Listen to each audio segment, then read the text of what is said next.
탈모약을 먹으면 이 기형아가 태어난다 하는데 그건 거짓말입니다.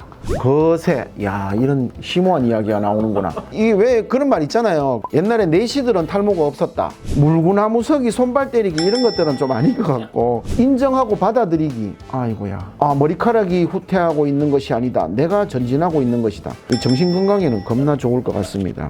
동필입니다. 나무 위키의 탈모에 대한 내용들을 보면서 한번 쭉 살펴보도록 하겠습니다. 탈모, 한번 읽어볼까요? 탈모는 알로페시아라고 해요. 알로페시아, 헤어로스. 한자 그대로 풀이하자면 털이 탈락하는 것이다. 그러니까 털은 나고 빠지고를 반복을 하는데 빠지는 양이 더 많아서 개수가 줄어들면 탈모가 되는 거죠. 탈모는 유전을 포함한 여러 요인에 의해서 발생하며 머리카락뿐만 아니라 털이 있는 곳이면 발생할 수 있다. 그렇죠. 대표적인 속눈썹도 탈모가 될 수 있고 두피도 탈모가 될 수 있다라고 하고, 이제 탈모가 진행을 하면 최종적으로 대머리가 된다. 이거는 아주 기본적인 이야기가 되는 거고요. 그래서 탈모에는 유전성 탈모와 비유전성 탈모가 있다. 여자분들에게 나타나는 여성형 탈모도 안드로겐성 탈모라고 해서 나타나는 경우가 제법 많아요. 완치가 불가능한 불치병이다. 야, 이러니까 좀 무섭다. 그래서 치료를 한다는 것은 진행을 늦추는 것이지 회복하는 것이 아니다. 절대로 원래 상태로 되도록. 야, 이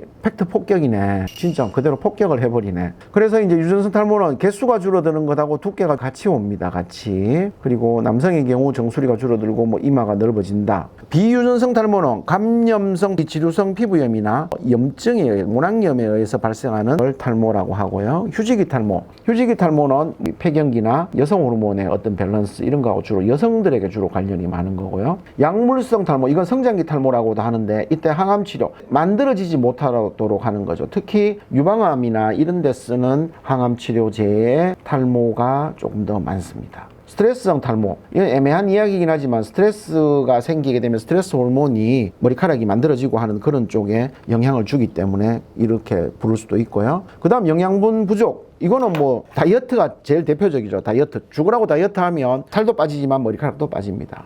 요거는 견안성이 아니고 견인성 탈모라고 잡아 당겨가지고 빠지는 건데, 요렇게 애들 공부하면서 한 손으로는 볼펜 잡고 한 손으로 머리카락 잡아 당겨서 미래 하는 거다. 이제 그런 거고요. 삶의 여유를 가져도 될 정도로 먹고 살 만한 국가로 일어난, 이거는 굉장히 인문학적인 그런 이야기인데, 하여간 거지는 탈모가 없다. 이런 이야기가 있습니다. 거지는 탈모가 없다. 너무 기름기 있는 것도 많이 못 먹고, 단 것도 많이 못 먹고, 그러니까 거지는 탈모가 없다. 그런 이야기가 있는데, 그거는 꼭 그런 건, 거지도 탈모 있을 수 있잖아요. 그러니까 꼭 그런 게 아니지만, 그렇다. 유전성 탈모, DHT에 대한 이야기가 이제 여기 나오죠. 유전성 탈모에서는, 이런 것들은 보기 어려운 내용인데, 네안데르탈인에서 유전되었다는 가설이 정설이다. 우와, 여기서 유전되었다는 가설은 저도 처음 알았습니다. 상당히 놀라운 사실이네요. DHT는 이제 디하이드로테스토스테론, 테스토스테론에 이 하이드로가 두 개가 붙었다고 해서 디하이드로테스토스테론이라고 하는 거잖아요. 그러니까 테스토스테론과 달라서 성인 남성의 근육 성장 발달에는 관여하지 않으나 얘들은 모발과 관련되어 있고, 그리고 우리 애기들이 발생을 할 때 남성 생식기와 여성 생식기의 운명을 결정짓는 그걸라고 되어 있죠. 그죠? 그래서 디하이드로테론이 선천적으로 이게 만들어지는 메커니즘에 문제가 있으면 아기가 태어날 때 남성 생식기, 여성 생식기 둘 다 가지고 태어나게 되는 그런 선천성 기형이 생기게 되죠. 그래가지고 소설이 쓰여져서 탈모약을 먹으면 이 기형아가 태어난다 하는데 그건 거짓말입니다. 비유전성 탈모는 이런 게 있다. 휴지기 탈모에는 임신과 출산, 그리고 폐경 이런 것들이 영향을 준다고 되어 있죠. 그리고 암, 당뇨, 영양실조, 영양실조 이런 것들은 다이어트는 영양실조하고 똑같습니다, 여러분. 그래서 이제 M자형 탈모도 있고, 사람들이 정수리에 머리가 빠져서 오면서 원형 탈모예요 라고 오는 분들이 계십니다. 원형 탈모는 그거하고 다르죠. 그죠? 원형 탈모는 동정 크기의 원형으로 생기는 탈모에 의한 거고, 스트레스에 의한 경우가 많다라고 되어 있기 때문에 정수리 탈모를 원형 탈모라고 부르진 않습니다. 치료법, 과학적으로 치료할 수 있는 근본적인 치료법은 아직 없다. 그렇지. 약을 딱 먹으면 머리카락이 팍 다시 난다 이런 건 없으니까. 그렇지만 이거를 어떻게든 끌고 가고 유지해서 가고 새로 조금이라도 만들 수 있는 방법들은 있다. 라고 되어 있고요. 여러분, 사람의 피부의 특성은 돼지 피부하고 제일 비슷하답니다. 그러니까 이제 피부와 관련된 걸 연구할 때는 돼지를 가지고 연구를 많이 합니다. 그다음 모발 이식. 제가 이걸 모발 이식은 100점이라고 했잖아요. 제일 좋은 거라고, SS 등급이라고. 이게 제가 한 말이 아니에요. 여기 나오잖아. 여기 현재까지 나온 치료법 중 가장 확실한 방법이다. 제가 모발 이식해서 그런 말 하는 게 아니고 이게 제일 좋은 방법이다 라고 되어 있는 거죠. 기술적 한계, 모발 이식도 한계점은 분명히 존재한다. 왜냐하면 뒤에서 갖고 올 수 있는 머리카락이 그렇게 많지 않으니, 그러니까 뭐 2차 수술까지 해도 최대 6,000모가 일반적이다. 현대의학에서 모낭복제가 연구되고 있으나 아직까지는 뭐 추구하고 있는 정도이다. 인조 머리카락을 심는 것도 연구 중에, 때려 박는 게 뭡니까? 이게 뭐 이게 지금 우리가 못 박나? 그런 것도 아닌데 때려 박다니. 그래, 예전에 인조 머리카락이 실제로 유럽에서 허가를 받고 시행이 됐었어요. 30년 전에요. 그런데 거부 반응으로 인한 피부 염증, 괴사 이런 것들 때문에 현재는 사용하고 있지 않다.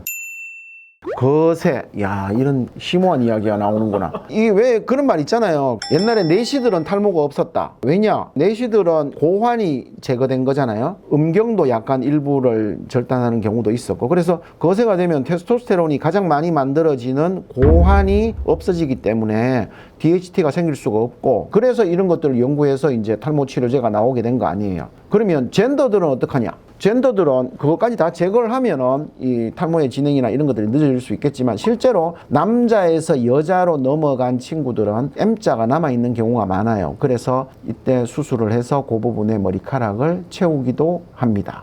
뭐 각종 대체요법으로 두피 스케일링, 메조테라피 이런 것들 하고, 물구나무 서기, 손발 때리기 이런 것들은 좀 아닌 것 같고, 그리고 이런 각종 어성초, 백수호, 하수호 같은 그런 것들 써서 이제 샴푸나 아니면 먹는 걸로 해서 이렇게 하기도 한다. 탈모 관련 영양제, 뭐 맥주 효모나 비오틴 이런 것들은 뭐 늘 하는 거죠. 이게 말이가 방구가 인정하고 받아들이기. 아이고야. 머리카락이 후퇴하고 있는 것이 아니다. 내가 전진하고 있는 것이다. 정신건강에는 겁나 좋을 것 같습니다. 그래, 받아들일 수 있으면 제일 좋죠. 근데 받아들인다는 게 그렇게 삭발, 예, 이것도. 근데 우리나라 사람들은 삭발해도 이제 머리 두상 자체가 넓적한 그런 모양이라서 외국인들처럼 이렇게 앞뒤로, 그 친구들은 앞뒤로 주상 형태잖아요. 대 모양으로 생겼는 이라서 좀 모양이 괜찮은데, 우리나라는 옆으로 넓적이해서 조금 그렇다. 두피 문신, 가발 쓰기, 이거는 뭐 당연하게 해도 되는 거고요. 어쨌든 여러분들 이제 일단 이걸 찾아보게 되면, 이게 저도 뭐 예를 들면 어디에 가야 된다 하면 이걸 먼저 보게 되거든요. 이게 100% 뭐 다 맞다 안 맞다를 떠나서 기본적인 어떤 개념을 주고 기본적인 지식을 쌓는 데는 충분히 괜찮을 것 같습니다. 뭐 한번 참고하셔도 될 것 같아요. 어쨌든 탈모는 불치병이라고 생각하지 마시고, 우리가 열심히 노력하고 공을 들이면 더 풍성한 머리카락을 가질 수 있다 라고 하는 좋은 긍정적인 마인드를 가지시기 바랍니다. 어디까지 빠지는 거예요? 오늘이 내 인생의 가장 젊은 날이다. 절대 포기하시면 안 됩니다. 탈탈 털리지 말고 모발이 있을 때 지킵시다.